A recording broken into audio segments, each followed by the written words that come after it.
सत्वयुक्त आहार म्हटलं की आपल्याला भारतीय संस्कृती आठवते। त्यात महाराष्ट्रीयन आहार म्हटलं की आपल्या नजरेसमोर भात, भाजी, भाकरी, चपाती, आमटी असे दररोजच्या आहारातले पदार्थ नजरेसमोर येतात आणि याच दैनंदिन आहाराला आपण विविध उपपदार्थांनी अधिक रुचकर बनवतो।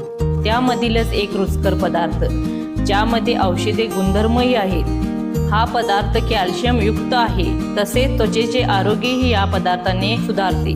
तर हा सर्वांना माहिती असलेला पदार्थ म्हणजे काळ्या तिळाची कूट अथवा तिळकुटी म्हटले जाते। चला तर कशा पद्धतीने बनवायची ते पाहूया। आता गॅसवरती कढई गरम झालेली आहे, त्यामध्ये आपण तीळ भाजून घेऊ। इथे 5 ते 10 मिनिटं लागतात तीळ भाजण्यासाठी। या पद्धतीने आपण हे तीळ हलवत भाजून घ्यायचं आहे। साईडला काढून घेऊ। आता यामध्ये शेंगदाणे भाजून घेऊ। आपले शेंगदाणे भाजून तयार आहे, ही आपल्याला साईडला काढून घेऊ। आता यामध्ये खोबरे भाजून घेऊ। खोबरे आपले असे लालसर भाजून झाले आहे, ते पण आपण आता साईडला काढून घेऊ। धने व जिरे भाजून घेऊ। यामध्ये 2 चमचे मी जिरे घेतलेले आहेत। जिरे व धने पण आपल्याला असे खरपूस भाजून घ्यायचे आहेत। आता आपण तीळ भाजून घेऊ।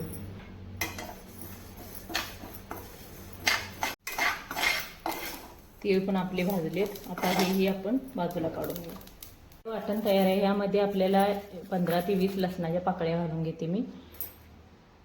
यामध्येच आपल्याला टाकायचं आहे मीठ, 2 चमचे मीठ टाकलेलं आहे मी। यामध्येच टाकायचं आहे हळद, अर्धा चमचा हळद, अर्धा चमचा मी हिंग घेतलेली पावडर आहे ती टाकायची त्यामध्ये। अर्धी वाटी आपल्याला टाकायचं आहे लाल तिखट। आपण हे आपल्या आवडीनुसार कमी जास्त करू शकता। आपल्याला जर तिखट झणझणीत पाहिजे असेल तर तिळकुट थोडी जास्त लाल तिखट घालायचे आहे, मध्यम पाहिजे असलं तर थोडं। हे सर्व साहित्य आपल्याला हाताने असे एकजीव करून घ्यायचं आहे व आपल्याला ते मिक्सरमध्ये वाटून घ्यायचं आहे। अशा पद्धतीने स्वादिष्ट व रुचकर तिळकुट तुम्हीही बनवू शकता। धन्यवाद।